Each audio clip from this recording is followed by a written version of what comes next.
Welcome to super fast 50. దేశంలో సార్వత్రిక ఎన్నికల కోలాహలం కొనసాగుతుంది. తొలి రోజు విడత ఎన్నికలకు పోలింగ్ జరగనుంది.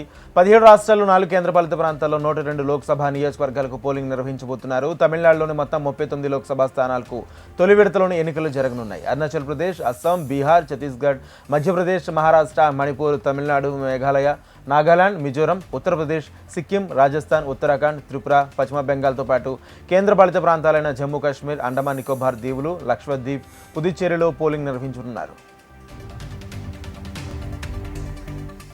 తెలంగాణలో ఎంపీ ఎన్నికల నామినేషన్ల ప్రక్రియ ప్రారంభమైందన్నారు ప్రధాన ఎన్నికల అధికారి వికాస్ రాజ్. అభ్యర్థులు తమ నామినేషన్లు ఆన్లైన్లో కూడా సమర్పించవచ్చని తెలిపారు. నామినేషన్ పత్రాల ప్రింట్లను ఏప్రిల్ 24వ తేదీలోపు రిటర్నింగ్ ఆఫీసర్కు అందజేయాలని సూచించారు.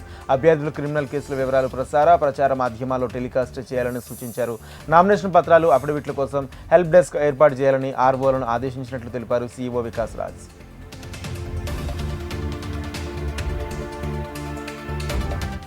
తెలంగాణలో పోలింగ్ సమయం పెంచాలని ఈసీకి రాజకీయ పార్టీల నేతలు, ఎన్జీఓ ప్రతినిధులు విజ్ఞప్తి చేస్తున్నారు. షెడ్యూల్ ప్రకారం సాయంత్రం 5 గంటల వరకే పోలింగ్ టైం ఇచ్చింది ఈసీ. ఓటు వేసేందుకు 5 గంటల వరకే సమయం ఉండడంతో పాటు ఎండల తీవ్రత పెరిగిన నేపథ్యంలో పోలింగ్ శాతం తగ్గే అవకాశం ఉందని భావిస్తున్నారు. ఏపీ సహా మిగతా రాష్ట్రాల్లో సాయంత్రం 6 గంటల వరకు పోలింగ్ సమయం ఉన్న నేపథ్యంలో తెలంగాణలో పోలింగ్ టైం పొడిగించాలని కోరుతున్నారు.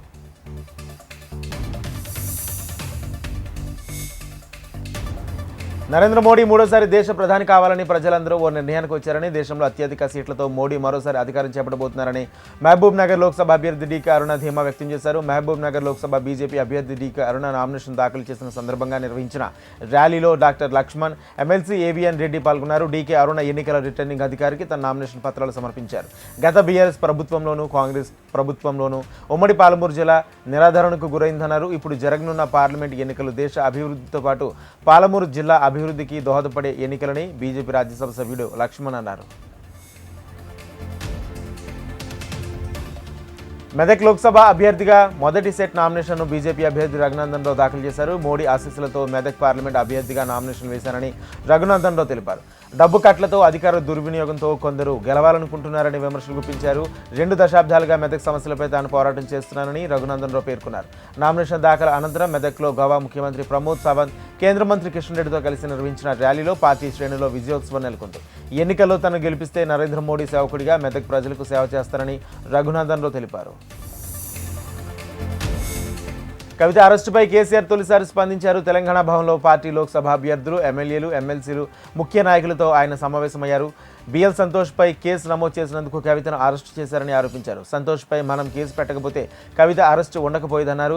ముమ్మాటికి ఇది అక్రమ అరెస్ట్ అని విమర్శించారు. కవిత తప్పు చేసినట్లు 100 రూపాయల ఆధారం కూడా చూపెట్టలేరని తేల్చెప్పారు. కాంగ్రెస్ ప్రభుత్వంపై ప్రజల వ్యతిరేకత బాగా ఉందని బీఆర్ఎస్ అధినేత కేసీఆర్ తెలిపారు. కాంగ్రెస్ నేతలు కొందరు తనతో టచ్లో ఉన్నారని, అక్కడ అంతా బీజేపీ పెత్తనమే నడుస్తుందని వారు తెలిపారని కేసీఆర్ వ్యాఖ్యానించారు. కాంగ్రెస్లోకి వెళ్లిన నేతలు బాధపడుతున్నారని తెలిపారు. గతంలో 104 మంది ఎమ్మెల్యేలున్న మన ప్రభుత్వాన్ని కూల్చేందుకు బీజేపీ ప్రయత్నించిందని, 64 మంది ఉన్న ఎమ్మెల్యేలు కాంగ్రెస్ను వదిలిపెడుతుందని నాయకులతో అన్నారట. ఇక లోక్సభ ఎన్నికల తర్వాత రాష్ట్రంలో రాజకీయంగా గందరగోళం తలెత్తుతోందన్నారు. కరీంనగర్ పార్లమెంట్ పరిధిలో అభివృద్ధిపై చర్చకు సిద్ధమన్నారు మంత్రి పొన్నం ప్రభాకర్. 5 ఏళ్లు ఎంపీగా, మరో 5 ఏళ్లు ప్రణాళిక సంఘం వైస్ చైర్మన్గా పనిచేసి కరీంనగర్కు ఏం చేశారో వినోద్ కుమార్ చెప్పాలని డిమాండ్ చేశారు. మనుకొండూరు నియోజకవర్గ ఎన్నికల సన్నాహక సమావేశం జరిగింది. వచ్చే పార్లమెంట్ ఎన్నికల్లో భారీ మెజార్టీ తీసుకురావాలని కార్యకర్తలకు పొన్నం సూచించారు. కాంగ్రెస్ గ్యారంటీలను ప్రజలు వివరించనున్నారు. BRS working president KTR X వేదికగా మరోసారి కాంగ్రెస్పై విమర్శలు కురిపించారు. కాంగ్రెస్కు రాష్ట్ర ప్రయోజనాల కంటే రాజకీయ ప్రయోజనాలే ముఖ్యమన్నారు. మేడిగడ్డ దగ్గర కాఫర్ డ్యాం కట్టి మరమ్మతులు చేసి నీళ్లు ఎత్తుపోసి రైతులను ఆదుకోవాలని కేసీఆర్ డిమాండ్ చేస్తున్నారు. ఇక ఎల్ఎన్టీ కంపెనీ ముందుకు వచ్చినా కాంగ్రెస్ పట్టించుకోవడం లేదన్నారు. కాంగ్రెస్ ప్రభుత్వం చిల్లర రాజకీయాలు చేస్తూ రైతుల జీవితాలతో ఆటలాడుకుంటుందని మండిపడ్డారు. కాంగ్రెస్ ప్రభుత్వంపై హరీష్ రావు మరోసారి విరుచుకుపడ్డారు. సిద్దిపేట జిల్లా బెజ్జంకిలో మెదక్ బీఆర్ఎస్ అభ్యర్థి వెంకటరామరెడ్డి తరపున ఆయన ప్రచారం నిర్వహించారు. కాంగ్రెస్ మోసపూరిత హామీలతో అధికారం చేపట్టారని విమర్శించారు. లోక్సభ సభ్యునిగా కేంద్ర మంత్రిగా ప్రజలకు సేవ చేశారని భావిస్తే ఓటు వేయాలని లేదంటే వద్దని కేంద్ర మంత్రి కిషన్ రెడ్డి విజ్ఞప్తి చేశారు. తన పట్ల విశ్వాసంతో ఈ ఎన్నికల్లో గెలిపిస్తే ప్రజలకు మరింత సేవ చేస్తామన్నారు. సికింద్రాబాద్ లోక్సభ నియోజకవర్గానికి ఎంపీగా కేంద్రం నుంచి సాధించిన నిధులతో చేపట్టిన పనులు, కేంద్ర మంత్రిగా తెలంగాణ అభివృద్ధిలో తన పాత్రపై పవర్ పాయింట్ ప్రజెంటేషన్ ఇచ్చారు. 5 ఏళ్లలో చేసిన అభివృద్ధి పనులను ప్రస్తావిస్తూ ప్రజల ముందు ప్రగతి నివేదన సమర్పించారు. 10 ఏళ్ల కాలంలో తెలంగాణకు కేంద్ర ప్రభుత్వం 10 లక్షల కోట్లు కేటాయించిందని కేంద్ర మంత్రి కిషన్ రెడ్డి తెలిపారు. తనపై ఇప్పటి వరకు ఒక అవినీతి మచ్చ కూడా లేదని కేంద్ర మంత్రి కిషన్ రెడ్డి తెలిపారు. ఒక బిల్డర్, కాంట్రాక్టర్ అనేవారు ఇప్పటి వరకు తెలియదని వివరించారు. ఇప్పటి వరకు ఏ గుత్తేదారును తాను బెదిరించలేదన్నారు. ఎప్పుడు ఎవరిపై పక్షపాత ధోరణితో వ్యవహరించలేదని స్పష్టం చేశారు. తనపై కొందరు చెప్పలేని భాషలో విమర్శలు చేస్తున్నారని కిషన్ రెడ్డి, అలాంటి వారికి ప్రజలే గతంలో బుద్ధి చెప్పారన్నారు. రాబోయే రోజుల్లో కూడా బుద్ధి చెప్తారన్నారు.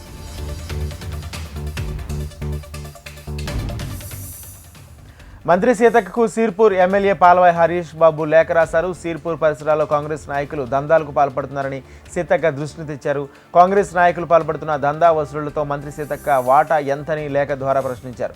ప్రజా సమస్యలు గుర్తించి వాటిని పరిష్కరించే చొరవ చూపకుండా కాంగ్రెస్ నాయకులు దందాలకు పాల్పడుతున్నారని ఎమ్మెల్యే హరీష్ బాబు తీవ్రస్థాయిలో మండిపడ్డారు. మెదక్ ఎంపీగా కాంగ్రెస్ నుంచి పోటీ చేస్తున్న నీలం మధు తరపున మెదక్ ఎమ్మెల్యే మైనపల్లి రోహిత్ నామినేషన్ దాఖలు చేశారు. ఈ సందర్భంగా రిటర్నింగ్ ఆఫీసర్కు నామినేషన్ పత్రాలు అందజేసిన అనంతరం ఆయన మీడియాతో మాట్లాడారు. గత బీఆర్ఎస్ పాలనలో మెదక్ నియోజకవర్గాన్ని అభివృద్ధి చేయలేదని ఆరోపించిన ఎమ్మెల్యే రోహిత్ ప్రస్తుతం బీఆర్ఎస్ ఎంపీ అభ్యర్థిగా పోటీ చేస్తున్న వెంకటరామిరెడ్డి కలెక్టర్ స్థాయిలో ఉండి అప్పటి సీఎం కేసీఆర్ కాళ్లు ముక్కారని విమర్శించారు. హైదరాబాద్లో బీఆర్ఎస్ పార్టీకి మరో షాక్ తగిలింది. ఉప్పల్ బీఆర్ఎస్ మాజీ ఎమ్మెల్యే బేతి సుభాష్ రెడ్డి బీజేపీలో చేరారు. కేంద్ర మంత్రి కిషన్ రెడ్డి కండువా కప్పి బేతి దంపతులను పార్టీలోకి ఆహ్వానించారు. బేతి సుభాష్ రెడ్డితో పాటు ఆయన అనుచరులు కమలం పార్టీలో చేరారు. ఈ కార్యక్రమంలో మల్కాజ్గిరి బీజేపీ ఎంపీ అభ్యర్థి ఈట్ల రాజేందర్, కేంద్ర మంత్రి హర్దీప్ సింగ్ పూరి పాల్గొన్నారు. మహబూబాబాద్ జిల్లా పర్యటనకు ముఖ్యమంత్రి రేవంత్ రెడ్డి రానున్నారు. ఈ సందర్భంగా ఎన్టీఆర్ స్టేడియంలో సభ ఏర్పాటు చేయనున్నారు. ముఖ్యమంత్రి రేవంత్ రెడ్డి పాల్గొనే జనజాతర బహిరంగ సభకు సభాస్థలి, హెలిప్యాడ్లను ఎమ్మెల్యే మురళీ నాయక్, మహబూబాబాద్ పార్లమెంట్ అభ్యర్థి బలరాం నాయక్, జిల్లా ఎస్పీ సుధీర్ రామ్నాథ్ కేకన్, ముఖ్యమంత్రి భద్రతా బలగాలు పరిశీలించాయి. ఈ బహిరంగ సభకు 1,00,000 మంది హాజరవుతారని, అందుకే భద్రతాధికారులు సూచనల మేరకు అన్ని ఏర్పాట్లు చేస్తున్నారు. ముఖ్యమంత్రిగా రేవంత్ రెడ్డి తొలిసారి జిల్లాకు వస్తున్న సందర్భంగా బహిరంగ సభకు అధిక సంఖ్యలో హాజరు కావాలని ఎమ్మెల్యే మురళీ నాయక్ పిలుపునిచ్చారు. ఎల్బీనగర్ నియోజకవర్గ లింగోజిగూడ డివిజన్, చంపాపేట డివిజన్ కాంగ్రెస్ కార్యకర్తల సమావేశం రసాభాస్గా మారింది. Lingojiguda corporator Daripalli Rajasekhara Reddy, Congress party senior నాయకుడు జక్కిడి ప్రభాకర్ రెడ్డి మధ్య వాగ్వాదం చోటు చేసుకుంది. మల్కాజ్గిరి కాంగ్రెస్ ఎంపీ అభ్యర్థి సునీత మహేందర్ రెడ్డి, టీపీసీసీ ప్రచార కమిటీ చైర్మన్ మధు యాష్కి గౌడ్ స్టేజ్పై ఉండగానే ఎల్బీనగర్ నియోజకవర్గం కాంగ్రెస్ నాయకుల మధ్య వర్గపోరు బయటపడింది. గత అసెంబ్లీ ఎన్నికల్లో లింగోజిగూడ, చంపాపేట డివిజన్లో కేవలం 6,000 ఓట్లు మాత్రమే వచ్చాయని జక్కిడి ప్రభాకర్ లేవనెత్తడంతో లింగోజిగూడ కార్పొరేటర్ దరిపల్లి రాజశేఖర రెడ్డి అభ్యంతరం వ్యక్తం చేయడంతో వివాదం రాజుకుంది. ఇరు వర్గాల మధ్య మాట పెరిగి తోపులాటకు దారితీసింది. వివాదం సర్దు మనగకపోవడంతో సమావేశం మధ్యలో నుంచే సునీత మహేందర్ రెడ్డి మధుయాష్కి వెళ్లిపోయారు. భద్రాచలం కొత్తగూడెం జిల్లా పాల్వంచ మున్సిపల్ కార్యాలయంలో టౌన్ ప్లానింగ్ సూపర్వైజర్ రమణి ప్రసన్న అనే అవుట్సోర్సింగ్ ఉద్యోగి లంచం తీసుకుంటూ ఏసీబీ అధికారులకు పట్టుబడ్డారు. పాల్వంచ మున్సిపాలిటీ కార్యాలయంలో లంచగొండితనం మితిమీరిపోవడంతో విసిగెత్తిన ఓరియల్ ఎస్టేట్ వ్యాపారి ఏసీబీకి ఫిర్యాదు చేశాడు. పట్టణ పరిధిలో తనకు కలిగిన 3 ప్లాట్లకు ఎల్ఆర్ఎస్ ద్వారా దరఖాస్తు చేసుకోగా 10,000 రూపాయల చొప్పున 3 ప్లాట్లకు 30,000 రూపాయలు డిమాండ్ చేశారు. ఒక ప్లాట్కు 5,000 చొప్పున ఇస్తానని బాధితుడు వేడుకొని 15,000 రూపాయలు ఇచ్చేందుకు ముందుకొచ్చాడు. అయితే ఎల్ఆర్ఎస్ కోసం దరఖాస్తు చేసుకున్న వారి నుంచి లంచాలు డిమాండ్ చేస్తున్నారని ఏసీబీ అధికారులకు ఫిర్యాదు చేశాడు. దీంతో స్పందించిన ఏసీబీ అధికారులు పాల్వంచ మున్సిపల్ కార్యాలయంలో లంచాలపై దాడులు నిర్వహించారు. ఎల్ఆర్ఎస్ పర్మిషన్ కోసం 15,000 రూపాయలు లంచం తీసుకుంటూ టౌన్ ప్లానింగ్ సూపర్వైజర్ రమణి, అవుట్సోర్సింగ్ ఉద్యోగి ప్రసన్న ఇద్దరు ఏసీబీ అధికారులకు దొరికిపోయారు. ప్రభుత్వ ఉద్యోగులను ఎవరైనా లంచం డిమాండ్ చేస్తూ ఇబ్బందులు గురి చేస్తే టోల్ ఫ్రీ నంబర్ 1064కు ఫిర్యాదు చేయాలని ఏసీబీ డీఎస్పీ రమేష్ తెలిపారు.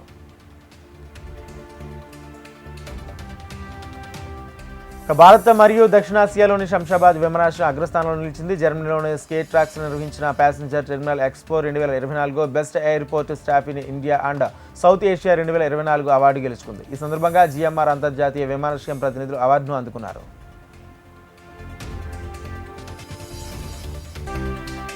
మేడ్చల్ జిల్లా పేట్ బషీరాబాద్ పిఎస్ పరిధిలోని కోంపల్ జైభేరి పార్క్ చెరువు వద్ద యువకుడు హల్చల్ సృష్టించాడు. తన భార్య కొడుతుందని, ఆమె నుంచి విడాకులు ఇప్పించాలని, లేదంటే చెరువులో దూకి ఆత్మహత్య చేసుకుంటారని నగేష్ ఆత్మహత్యకు ప్రయత్నించాడు. సమాచారం అందుకున్న పోలీసులు ఘటనా స్థలానికి చేరుకుని సమస్యను పరిష్కరిస్తామని హామీ ఇవ్వడంతో యువకుడు బయటకు వచ్చాడు. తన భార్య పిల్లల దగ్గరకు రానివ్వడం లేదని యువకుడు నగేష్ ఆవేదన వ్యక్తం చేశాడు.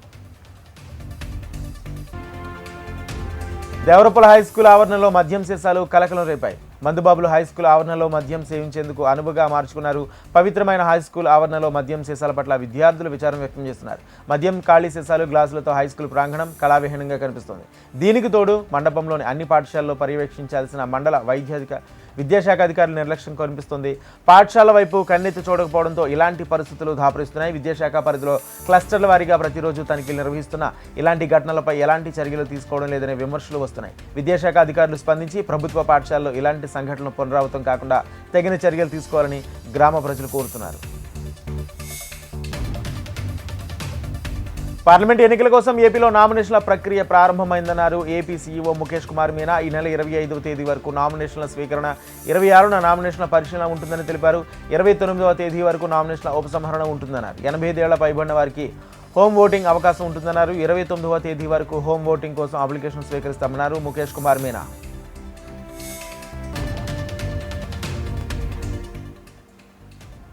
ఏపీ సీఎం జగన్ చేపట్టిన మేమంతా సిద్ధం బస్ యాత్రలో తన ఔదార్యాన్ని చాటుకున్నారు. బస్ యాత్ర నిర్వహిస్తున్న సమయంలో మడికి గ్రామంలో అంబులెన్స్లో ఒక పేషెంట్ను తన కుటుంబ సభ్యులు తీసుకొచ్చారు. అంబులెన్స్ను గమనించిన సీఎం జగన్ బస్సు నుంచి దిగి అంబులెన్స్ వద్దకు వెళ్లారు. సీఎం స్వయంగా వెళ్లి పేషెంట్ కుటుంబ సభ్యులతో మాట్లాడారు. ఒక ప్రమాదంలో గాయపడి చికిత్స పొందుతున్న వ్యక్తికి మరింత సహాయం కావాలని బాధితులు సీఎంను వేడుకున్నారు. దీంతో రోగికి అవసరమైన సహాయం అందిస్తామని కుటుంబ సభ్యులకు హామీ ఇచ్చారు జగన్.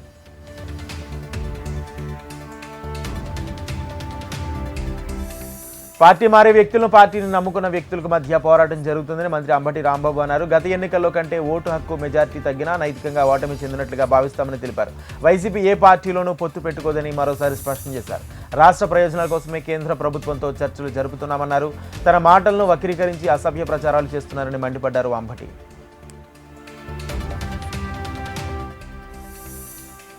వైసీపీ ఎల్ఈడి ప్రచార రథాలను ఆ పార్టీ ప్రధాన కార్యదర్శి సజ్జల రామకృష్ణారెడ్డి ప్రారంభించారు. ఎన్ఆర్ఐలు స్వచ్ఛందంగా ముందుకు వచ్చి పార్టీ కోసం పనిచేయడం సంతోషంగా ఉందన్నారు. సీఎం జగన్పై దాడి పక్కా ప్రణాళికతోనే జరిగిందన్నారు సజ్జల.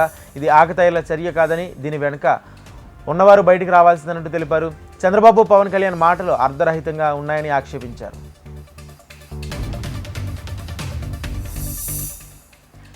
విశాఖ స్టీల్ ప్లాంట్ వైవిధ్య వ్యవస్థపై అవగాహన లేకుండా విశాఖ ఎంపీ కూటమి అభ్యర్థి భరత్ మాట్లాడుతున్నారని మంత్రి బొత్స సత్యనారాయణ మండిపడ్డారు. కూటమి అభ్యర్థికి రాష్ట్రంలోని విద్యా వ్యవస్థపై అవగాహన ఉందా అని ప్రశ్నించారు. రాష్ట్రంలో 5 ఏళ్లలో 18,000 మంది టీచర్లకు అపాయింట్మెంట్ ఇచ్చామన్నారు. విశాఖ స్టీల్ ప్లాంట్ ప్రైవేటీకరణను తాము వ్యతిరేకిస్తున్నామన్నారు. అయితే కూటమి నేతలకు చిత్తశుద్ధి ఉంటే స్టీల్ ప్లాంట్ వ్యతిరేకరణ చేయడం లేదని బీజేపీ నేతలతో చెప్పించాలని డిమాండ్ చేశారు. చంద్రబాబు అబద్ధాలు ఆడడంలో నాయకుల్లా తయారయ్యారని మాజీ మంత్రి పేర్ని నాని విమర్శించారు. ఎప్పుడో జరిగిన త్రిమూర్తుల శిరోమండనం ఘటనపై జగన్పై ఇప్పుడు బురద జల్లుతున్నారని ఆరోపించారు. శిరోమండనం ఘటన 1995లో త్రిమూర్తులు టీడీపీలో ఉన్నప్పుడు జరిగిందని, ఆయన 25 ఏళ్లు టీడీపీలోనే ఉన్నారని, చాలా ఎన్నికల్లో చంద్రబాబు టికెట్ ఇచ్చారని తెలిపారు. చంద్రబాబు తీరును తాను ప్రశ్నిస్తే తిట్టినట్ట అని ప్రశ్నించారు. చంద్రబాబు, పవన్ కళ్యాణ్ను నేను ఎప్పుడు తిట్టానో చెప్పాలని డిమాండ్ చేశారు. ఏపీ సీఎం జగన్ను మీరంతా కలిసి ఇష్టం వచ్చినట్లు తిరుగుతున్నారని ఆరోపించారు. తన కొడుకును కూడా మీరు దిగజారి మాట్లాడుతున్నారని ఆవేదన వ్యక్తం చేశారు. ఆంధ్రప్రదేశ్ విభజన తర్వాత కేంద్రం ఇస్తారన్న ప్రత్యేక హోదాను సాధించడంలో ఏపీ ప్రభుత్వం విఫలమైందని కాంగ్రెస్ రాష్ట్ర అధ్యక్షురాలు వైఎస్ షర్మిల ఆరోపించారు. ఎన్నికల ప్రచారంలో భాగంగా అనంతపురం జిల్లా సింగనమల నియోజకవర్గంలో ప్రచారం నిర్వహించారు. ప్రత్యేక హోదాను కల్పించడంలో కేంద్రంలో బీజేపీ ప్రభుత్వం ఏపీ ప్రజలను మోసం చేస్తుందని ఆరోపించారు. ఎన్నికల్లో లబ్ధి పొందడానికి అధికార వైసీపీ, ప్రతిపక్ష టీడీపీలు ప్రత్యేక హోదాను వినియోగించుకుంటున్నాయి తప్ప వాటి గురించి చిత్తశుద్ధితో ప్రయత్నించడం లేదని దుయ్యబట్టారు. రాష్ట్రానికి ఏం చేస్తుందని బీజేపీకి జగన్ గులాంగిరి చేస్తున్నారని ఆగ్రహం వ్యక్తం చేశారు. తెలుగు రాష్ట్రాల ఎన్నికల కోలాహలం ప్రారంభమైంది. 4వ విడతలో తెలుగు రాష్ట్రాల్లో ఎన్నికలు జరగనుండగా ఈసీ ఇవాళ గెజిట్ విడుదల చేసింది. ఇప్పటికే పార్టీలు అభ్యర్థులను ప్రకటించాయి. కొందరు ఇవాళ నామినేషన్లు వేయగా మరికొందరు ముహూర్తాలు చూసుకుంటున్నారు. ఈ నెల 23న జనసేనాని పవన్ కళ్యాణ్ నామినేషన్లు వేసేందుకు సిద్ధమయ్యారు. పిఠాపురం అసెంబ్లీ రిటర్నింగ్ అధికారికి స్వయంగా నామినేషన్ పత్రాలు సమర్పించనున్నారు పవన్ కళ్యాణ్. అదే రోజు సాయంత్రం ఉప్పాడ బస్ స్టాండ్లో నిర్వహించనున్న బహిరంగ సభలో పాల్గొనున్నారు.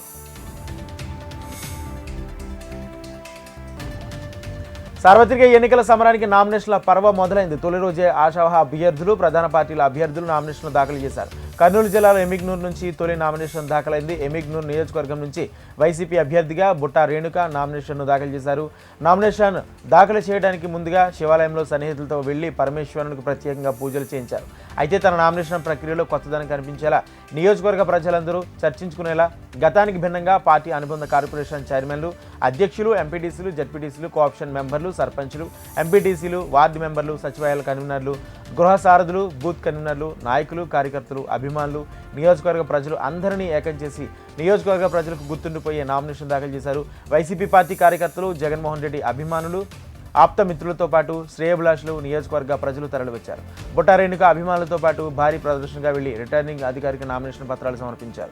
అశేషంగా తరలివచ్చిన జన సందోహంతో ఆనందపడ్డ వైసీపీ కార్యకర్తలు, బుట్టా అభిమానులు విజయం తమదేనంటూ ధీమా వ్యక్తం చేశారు. ముందుగా తన స్వగ్రహం నుంచి ర్యాలీగా బయలుదేరిన బుట్టా రేణుక పార్టీ ఆఫీసుకు చేరుకుని అక్కడి నుంచి ఎమ్మెల్యే చెన్నకేశ్వరరెడ్డి, పార్టీ పెద్దలు, ముఖ్య నేతలతో కలిసి భారీ ర్యాలీతో తహసీల్దార్ కార్యాలయానికి చేరుకుని నామినేషన్ దాఖలు చేశారు. బీసీ మహిళను అయిన తనకు ఎమిగ్నూరు ప్రజలు అవకాశం కల్పించారని, అధికారం వస్తే అభివృద్ధికి బాటలు వేస్తారని హామీ ఇచ్చారు.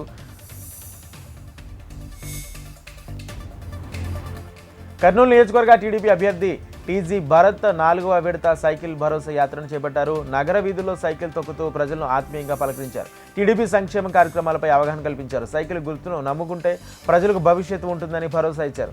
నగరవాసులతో మమేకమవుతూ సరికొత్త ప్రచార పర్వంకు ముందుకు సాగిపోతున్నారు.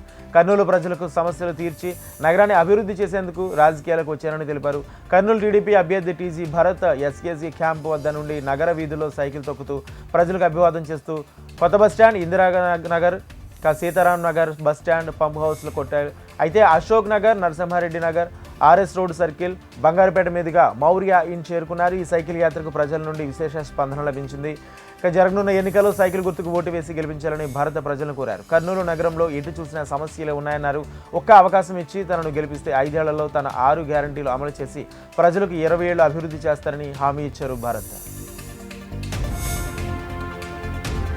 సార్వత్రిక ఎన్నికల సమరం కీలక ఘట్టం నామినేషన్ల పర్వానికి తెరలేచింది. ఎన్నికల ప్రక్రియలో తొలి రోజే ప్రధాన పార్టీల అభ్యర్థులు పోటీపడి నామినేషన్ దాఖలు చేశారు. నేతలు కొత్త ఉత్సాహంతో, జనసందోహంతో భారీ ప్రదర్శనగా వెళ్లి రిటర్నింగ్ అధికారి నామినేషన్ పత్రాలు సమర్పించారు. ఎమిగ్నూరు శాసనసభ నియోజకవర్గం టీడీపీ అభ్యర్థిగా మాజీ ఎమ్మెల్యే బీవీ జయనాగేశ్వరరెడ్డి అట్టహాసంగా నామినేషన్ దాఖలు చేశారు. కూటమి అభ్యర్థిగా ఎమిగ్నూరులో విజయంపై ధీమాతో ఉన్నారు. నామినేషన్ పెళ్లి రోజు కావడం, దశమి తిథి కలిసి రావడం, సన్నిహితుల సూచనల మేరకు ఎన్నికల అధికారికి తన నామినేషన్ పత్రాలు సమర్పించారు. జనసేన, బీజేపీ, టీడీపీ కార్యకర్తలతో పాటు కుటుంబ సభ్యులు, సన్నిహితులు, శ్రేయాభిలాషులు, ఆప్తులు వెంటరాగా ముందస్తుగా పట్టణంలో సర్వమత ప్రార్థనలు నిర్వహించి అనంతరం తేరు బజార్ నుంచి తహసీల్దార్ కార్యాలయం వరకు ర్యాలీ నిర్వహించారు. రెండో నామినేషన్ బీవీ జయనాగేశ్వరరెడ్డి సతీమణి నిత్యాదేవిరెడ్డి దాఖలు చేశారు. టీడీపీ, జనసేన, బీజేపీ ఉమ్మడిగా ప్రచారంలో సమిష్టిగా పనిచేసి విజయం సాధిస్తామని ధీమా వ్యక్తం చేశారు. రాష్ట్రాన్ని అభివృద్ధి విషయంలో దశాబ్దాల వెనక్కి తీసుకువెళ్లిపోయిందని, అరాచక పాలనకు చరమగీతం పాడి అభివృద్ధికి బాట వేసే విధంగా తెలుగుదేశం పార్టీకి పట్టం కట్టాలని నియోజకవర్గ ప్రజలకు ఆయన విజ్ఞప్తి చేశారు. ఏపీ ఎన్నికల ప్రచారంలో వైఎస్ వివేక హత్య కేసు సంచలనంగా మారింది. కొద్ది రోజులుగా ఇదే అంశాన్ని ప్రస్తావిస్తూ అధికారిక వైసీపీ నాయకులపై ప్రతిపక్ష నేతలు విమర్శలు చేస్తున్నారు. మరీ ముఖ్యంగా వైఎస్ వివేక హత్యకు కడప ఎంపీ వైఎస్ అవినాష్ రెడ్డి కారణమని వైఎస్ షర్మిల, సునీత ఆరోపిస్తున్నారు. ఈ నేపథ్యంలో ఎన్నికల ప్రచారంలో వైఎస్ వివేక హత్య గురించి మాట్లాడకుండా ఉండేలా ఆదేశాలు ఇవ్వాలని వైసీపీ నేత సురేష్ బాబు కడప జిల్లా కోర్టును ఆశ్రయించారు. ఈ పిటిషన్పై గురువారం విచారణ జరగనుంది. పిటిషనర్ తరపున నాగిరెడ్డి వాదనలు వినిపించారు. ఇరుపక్షాల వాదన విన్న న్యాయస్థానం పిటిషనర్కు అనుకూలంగా తీర్పునిచ్చింది. ఎన్నికల ప్రచార సమయంలో వివేక హత్య ప్రస్తావన తీసుకురావద్దని షర్మిల, సునీత, చంద్రబాబు, పవన్ కళ్యాణ్, పురంధేశ్వరి, నారా లోకేష్ను ఆదేశించింది. ఏపీ సీఎం జగన్పై రాయి దాడి కేసులో నిందితుడికి విజయవాడ కోర్టు 14 రోజుల రిమాండ్ విధించింది. అయితే సీఎంపై దాడి కేసు రిమాండ్ రిపోర్టులో పోలీసులు సంచలన విషయాలు వెల్లడించారు. జగన్ను హత్య చేసేందుకే పదునైన రాయితో దాడి చేసినట్లు రిమాండ్ రిపోర్టులో వెల్లడించారు పోలీసులు. అదును చూసి సున్నితమైన తల భాగంలో సీఎం జగన్పై దాడి చేసినట్లు తెలిపారు. జగన్ను హత్య చేయాలనే ఉద్దేశంతో సిమెంట్ కాంక్రీట్ రాయిని నిందితుడు తీసుకొచ్చినట్టు పోలీసులు తమ రిమాండ్ రిపోర్టులో తెలిపారు. అయితే ప్రత్యక్ష సాక్షుల సమాచారం మేరకు నిందితుడిని అదుపులోకి తీసుకున్నట్లు వివరించారు. కాల్ డేటా, సీసీటీవీ ఫుటేజ్ ద్వారా నిందితుడు కదలికలు ఉన్నట్లు నిర్ధారించినట్లు తెలిపారు. తమకు వచ్చిన సమాచారంతో అన్ని ఆధారాలు సేకరించి నిందితుడిని అరెస్టు చేశామన్నారు. ఈ నెల 15న నిందితుడు రాజరాజేశ్వరిపేటలో అరెస్టు చేసి సెల్ ఫోన్ సీజ్ చేసినట్లు తెలిపారు. జగన్పై దాడి కేసులో నిందితుడు మైనర్ అని ఆధార్ కార్డులు పరిగణలోకి తీసుకోవాలని అతని తరపు లాయర్ కోర్టులో వాదించారు. సతీష్కు 307 వర్తించదన్నారు. గతంలో జగన్కు సతీష్కు మధ్య ఎలాంటి గొడవలు లేవన్నారు.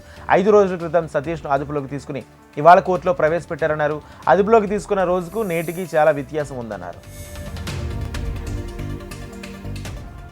సుప్రీంకోర్టులో చంద్రబాబు ఓటుకు నోటు కేసు విచారణ వాయిదా పడింది. ఈ కేసుకు సంబంధించి కొన్ని వివరాలు ఫైల్ చేసేందుకు సమయం కావాలని తెలంగాణ ప్రభుత్వం తరపున న్యాయవాది కోర్టును కోరారు. దీంతో విచారణను జూలై 24 వాయిదా వేసింది సుప్రీంకోర్టు. ఓటుకు నోటు కేసులో చంద్రబాబును నిందితుడిగా చేర్చాలని YCP MLA Alla Ramakrishna Reddy petition దాఖలు చేశారు. కేసు దర్యాప్తును సీబీఐకు అప్పగించాలని ఆయన పిటిషన్లో కోరారు. ఈ పిటిషన్పై justice Surender, justice SBN Bhatti ధర్మాసనం విచారణ జరిపింది. చంద్రబాబుపై ఉన్న కేసుల వివరాలను పోలీస్ శాఖ వెల్లడించింది. నామినేషన్ల దాఖల కోసం కేసుల వివరాలు తెలపాలని పోలీస్ శాఖను చంద్రబాబు, లోకేష్ కోరారు. దీంతో చంద్రబాబు, లోకేష్ పై ఉన్న కేసుల వివరాలను మెయిల్ చేసింది పోలీస్ శాఖ. ఇద్దరిపై ఇప్పటివరకు 23 కేసులు నమోదైనట్లు స్పష్టం చేసింది. చంద్రబాబుపై 8 కేసులు, లోకేష్పై 1 కేసు పెట్టింది సిఐడి. ఇవి కాకుండా జిల్లాల పర్యటనలో చంద్రబాబుపై 15 కేసులు నమోదు కాగా యువగళం పాదయాత్ర సందర్భంగా లోకేష్పై పలు కేసులు నమోదైనట్లు పోలీస్ శాఖ క్లారిటీ ఇచ్చింది. గుంటూరు పశ్చిమ నియోజకవర్గ 31వ వార్డులో ఎన్డీఏ కూటమి ఎమ్మెల్యే అభ్యర్థి గళ్ళా మాధవి ఎన్నికల ప్రచారం చేశారు. ఏపీలో వైసీపీ పాలనలో ప్రజలు విసిగిపోతున్నారన్నారు. రాష్ట్రంలో ఎన్డీఏ కూటమి అధికారంలోకి వస్తుందని ఆమె ధీమా వ్యక్తం చేశారు. గుంతల రోడ్లు, మురికి నీరుతో నియోజకవర్గ ప్రజలు ఇబ్బందులు పడుతున్నారని తెలిపారు. కూటమి అధికారంలోకి వచ్చిన వెంటనే ప్రతి సమస్యను పరిష్కరిస్తామని హామీ ఇచ్చారు. విజయవాడ పశ్చిమ నియోజకవర్గ ఎమ్మెల్యే అభ్యర్థిగా నామినేషన్ దాఖలు చేశారు. ఎన్డీఏ కూటమి బీజేపీ అభ్యర్థి సుజనా చౌదరి పశ్చిమ నియోజకవర్గ అభివృద్ధి కోసం 5 ఏళ్లు మాత్రమే కాదని జీవితాంతం పనిచేస్తామని సుజనా చౌదరి తెలిపారు. వైసీపీ ప్రభుత్వం నియోజకవర్గ అభివృద్ధిని పట్టించుకోలేదని విమర్శించారు. ఎంతో చారిత్రక నేపథ్యం ఉన్న పశ్చిమ నియోజకవర్గ నగరానికి తిరిగి పూర్వ వైభవం తీసుకొచ్చేందుకు కృషి చేస్తామన్నారు. అభివృద్ధి పరంగా దేశంలోనే బెస్ట్ నియోజకవర్గంగా తీర్చిదిద్దుతామని ధీమా వ్యక్తం చేశారు. పేద ప్రజల జీవన ప్రమాణాలు పెంచి వారి రుణం తీర్చుకుంటామని సుజనా చౌదరి తెలిపారు. నంద్యాల జిల్లా శ్రీశైలం నియోజకవర్గ వైఎస్ఆర్సీపీ ఎమ్మెల్యే అభ్యర్థిగా శిల్పా చక్రపాణి రెడ్డి నామినేషన్ దాఖలు చేశారు. శ్రీశైల పాలనా కేంద్రం ఆత్మకూరులోని ఎన్నికల రిటర్నింగ్ అధికారి సుధారానికి వైఎస్ఆర్సీపీ నుంచి శిల్పా చక్రపాణి రెడ్డి 3 సెట్ల నామినేషన్ దాఖలు చేశారు. సుమారు గంట సేపు రిటర్నింగ్ అధికారి పర్యవేక్షణలో సిబ్బంది నామినేషన్ పత్రాలను పరిశీలించారు. సరిహద్దు భద్రతా దళాల సిబ్బంది మధ్య వైఎస్ఆర్సీపీ శ్రీశైలం అభ్యర్థి శిల్పా చక్రపాణి రెడ్డి, ఆ పార్టీ నాయకులు బుడ్డా శేషిరెడ్డి, ఎంపీ అభ్యర్థి పోచా బ్రహ్మానంద రెడ్డి, శిల్పా తనయుడు కార్తిక్ రెడ్డి నామినేషన్ కార్యక్రమంలో పాల్గొన్నారు. సీఎం జగన్ను కించపరిచేలా చంద్రబాబు, పవన్ కళ్యాణ్, అయ్యన్న పాత్రుడు చేసిన వ్యాఖ్యలపై చర్యలు తీసుకోవాలని సీఈఓ ముఖేష్ కుమార్ మీనాను సెంట్రల్ ఎమ్మెల్యే మల్లాది విష్ణు కోరారు. వెలగపూడి సచివాలయంలో సీఈఓను కలిసి ఫిర్యాదు చేశారు. రాష్ట్రంలో ఎన్నికల నియమావళి అమల్లో ఉన్నప్పటికీ కూటమి నేతలకు ఏమాత్రం పట్టడం లేదని మల్లాది విష్ణు మండిపడ్డారు. అసభ్య పదజాలంపై ఈసీ ఇప్పటికే చంద్రబాబు, పవన్ కళ్యాణ్కు నోటీసులు అందించిందని, అయినప్పటికీ వారిలో ఎటువంటి మార్పు రాలేదన్నారు. మచిలీపట్నం బహిరంగ సభలో సీఎం జగన్ను సైకో అంటూ టీడీపీ అధినేత చంద్రబాబు, బాబాయ్ గొడ్డలంటూ జనసేన అధినేత పవన్ కళ్యాణ్ మాట్లాడారని తీవ్రంగా తప్పుపట్టారు మల్లాది విష్ణు.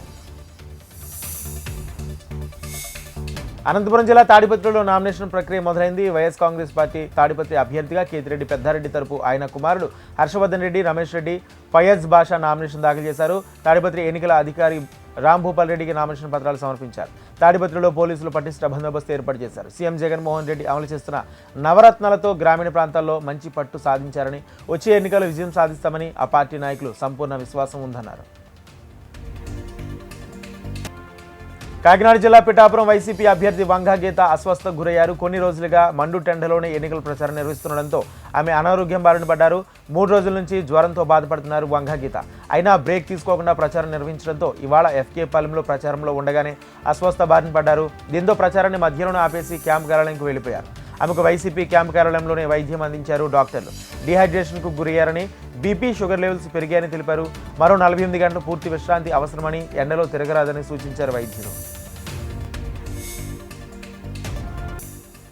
ఎన్నికల విధులంటేనే ఒక సవాల్. పై అధికారులు ఎక్కడ డ్యూటీ వేస్తే అక్కడికి వెళ్ళి పనిచేయాలి. ఆడ మగ తేడా లేదు. పల్లెల్లో వేసినా, అడవుల్లో వేసినా అటెండ్ అవ్వాల్సిందే. అక్కడే రాజకీయ పరిస్థితులు, అక్కడ ఎప్పుడు ఏం జరుగుతుందో తెలియదు. కానీ ఓటు వేయించుకునేందుకు ఆ పరిస్థితులన్నింటినీ సంసిద్ధంగా ఉండాలి. ఇన్ని సవాళ్ల మధ్య డ్యూటీలు చేసే ఎలక్షన్ సిబ్బందికి కొన్ని చోట్ల ఎందుకంటే పెద్ద సమస్యలు ఎదురవుతున్నాయి. అక్కడ ఎన్నికల విధులకు హాజరవ్వాలంటే ప్రాణాలకు తెగించాల్సిందే. ఇక మెంటల్గానే కాదు, ఫిజికల్గానూ సిద్ధం అవ్వాలి. బిట్కాయిన్లతో మోసాలకు సంబంధించి మనీ లాండరింగ్ కేసులో ఈడీ దర్యాప్తు ముమ్మరం చేసింది. ఇందులో భాగంగా ప్రముఖ నటి శిల్పా శెట్టి దంపతులపై ఈడీ చర్యలు చేపట్టింది. ఆమె భర్త రాజ్ కుంద్రాకు చెందిన 98 కోట్ల స్థిర చరాస్తులను అటాచ్ చేసింది. ఇందులో జుహాలోని ఓ నివాస ఫ్లాట్లో శిల్పా శెట్టి పేరు మీద ఉన్నట్లు తెలిపింది. దీంతో పాటు పూణేలోని ఒక నివాస బంగ్లా, రాజ్ కుంద్రా పేరు మీద ఈక్విటీ షేర్లను అటాచ్ చేసినట్టు వెల్లడించింది. ముంబైకి చెందిన వేరియబుల్ ప్రైవేట్ లిమిటెడ్ అనే సంస్థ 2017లో గెయిన్ బిట్కాయిన్ ఫార్మసీ స్కీమ్ను నిర్వహించింది. ఇందులో భాగంగా బిట్కాయిన్లను పెట్టుబడులు పెడితే నెలకు 10% లాభాలు వస్తాయని ఆశ చూపి మల్టీ లెవెల్ మార్కెటింగ్ పద్ధతిలో ఏజెంట్ల ద్వారా ముంబై, ఢిల్లీ నగరాలకు చెందిన ప్రజల నుంచి 6,600 కోట్ల వసూలు చేశారు. ఈ మోసం బయటపడడంతో సంస్థ దాని ప్రమోటర్లపై ఈడీ కేసు నమోదు చేసి దర్యాప్తు చేపట్టింది.